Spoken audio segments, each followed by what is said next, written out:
Assalamu alaikum, dear students. I am teacher Inayat Hussain, BMS Dildar. Today, our topic is East India Company, Come East.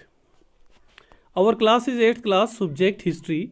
Today, students, हमने कल पढ़ा था कि किस तरह से इंग्लिस्तान वाले जो हैं ब्रिटिशर जो थे वो एज ए ट्रेडर इंडिया में दाखिल हुए और यहाँ के हुक्मरान बन गए।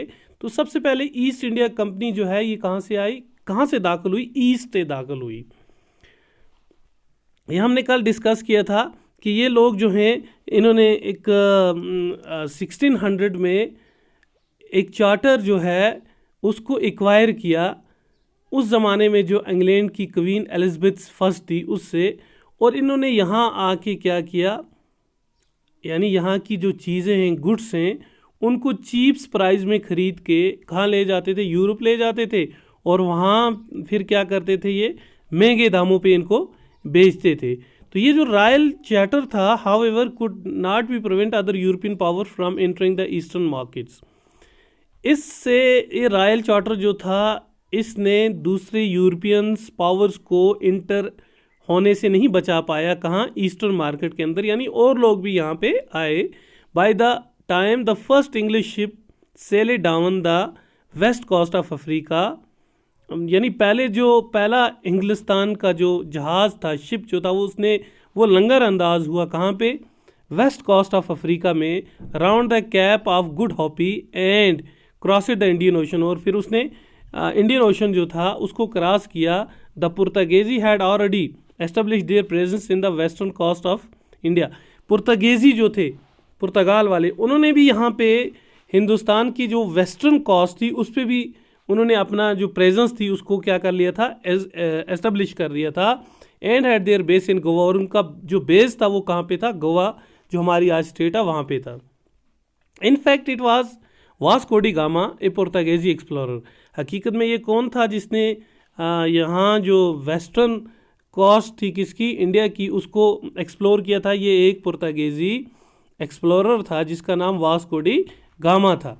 Who had discovered this sea route to India in 1498, जिसने हिंदुस्तान का ये समुद्री रास्ता जो है कब डिस्कवर्ड किया?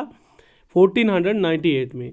By the early 17th century, यानी 17वीं सदी की शुरुआत में, the Dutch too were exploring the possibilities of trade in the Indian Ocean, यानी ये डच जो थे इन्होंने भी यहाँ पे क्या करना शुरू कर दी थी, इनकी भी, यानी इन्होंने भी एक पॉसिबिलिटी ढूंढ ली थी यहाँ ट्रेड करने की। Soon the French trader arrived on the scene, तभी यहाँ फ्रेंच ट्रेडर जो थे वहाँ पे पहुँच गए।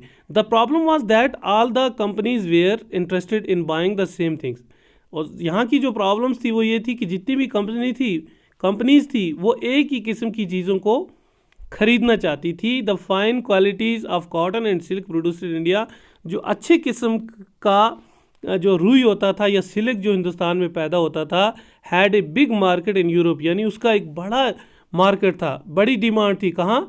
यूरोप के अंदर। पीपर्स जो हैं, क्लोव्स जो हैं, कार्डमम्स जो हैं या सिनेमम जो हैं, ये सब क्या हैं? स्पाइसेस हैं। काली मिर्च, लौंग, दालचीनी, हाँ, ये सारी चीज़ें जो हैं too were in great demand, यानी इनका भी यूरोप के अंदर बहुत क्या थी? डिमांड थी। उससे क्या हुआ?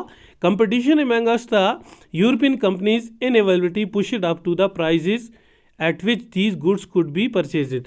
इससे उनके अंदर कंपटीशन बढ़ गया, यानी ये जो दूसरी कंपनीज थी, डच थी या फ्रांस की थी, यानी या पुर्तगेजीज थी, उनका जो कंपटीशन है वो किसकी? ईस्ट इंडिया कंपनी के साथ बढ़ गया। उन्होंने क्या किया, यानी एक किस्म की दावत दी थी इनको इन प्राइसेस को चढ़ाने की। And this reduced the profit that could be earned. इससे क्या हुआ कि ये जो नफ़ा कमाती थी ईस्ट इंडिया कंपनी, वो प्रॉफिट जो है ये रिड्यूस हो गया, कम हो गया।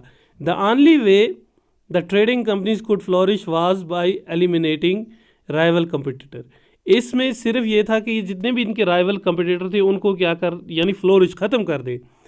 The urge to secure market therefore led to the fiery battle between the trading companies।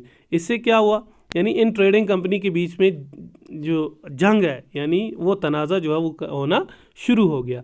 Through the 17th and 18th century they regularly sank each other ship, यानी 17वीं 18वीं सदी में ये क्या करते थे, एक दूसरे के जहाज़ों को समुद्र के अंदर ही डुबो देते थे, ब्लॉक कर देते थे उनके रूट्स, और जितने भी राइवल शिप्स थे उनको वो जो भी सप्लाईज वो लाते थे उनको यहाँ पे आने नहीं देते थे। तो डियर स्टूडेंट्स, साथ साथ हम थोड़ी एक्सरसाइज भी करने जाएंगे। तो ये जो फ्रॉम ट्रेड टू टेरिटरी है, ये किस तरह से ईस्ट इंडिया कंपनी जो है उसने यहाँ पे अपना पावर जमाया, तो इसकी कुछ मैचिंग, पहले क्वेश्चन जो है मैच द फॉलोइंग। दीवानी किसे कहते हैं, दीवानी।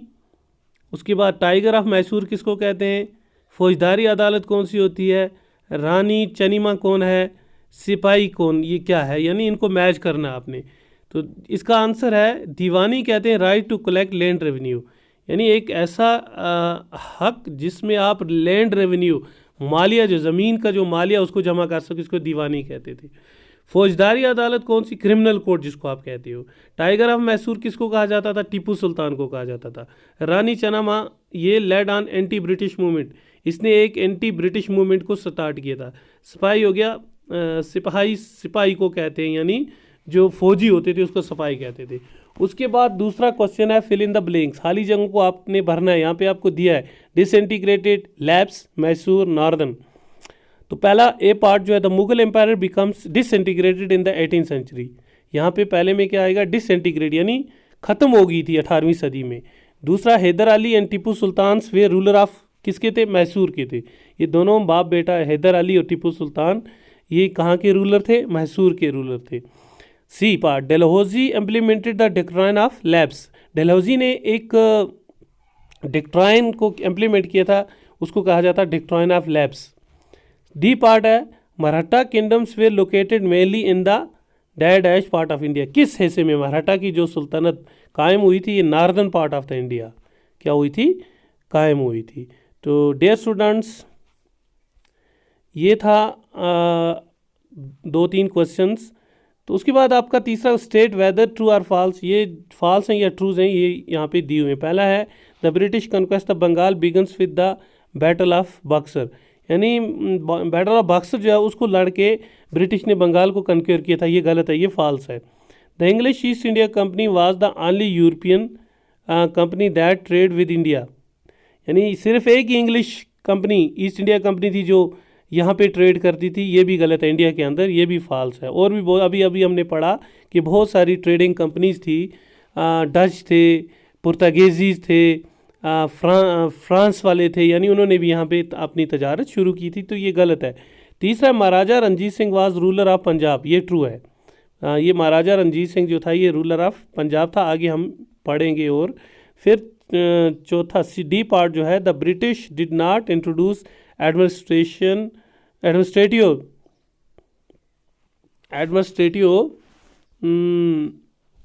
Changes in the territory they conquered, यानी जो ब्रिटिशर थे उन्होंने नहीं इंट्रोड्यूस किए थी एडमिनिस्ट्रेटिव जो चेंजेस थी टेरिटरी के अंदर, दे कंक्यूर्ड। तो ये भी ट्रू, अभी पहले उन्होंने नहीं की थी, बाद में उन्होंने की थी। तो डियर स्टूडेंट्स, आज के लिए इतना ही काफ़ी है। Thank you.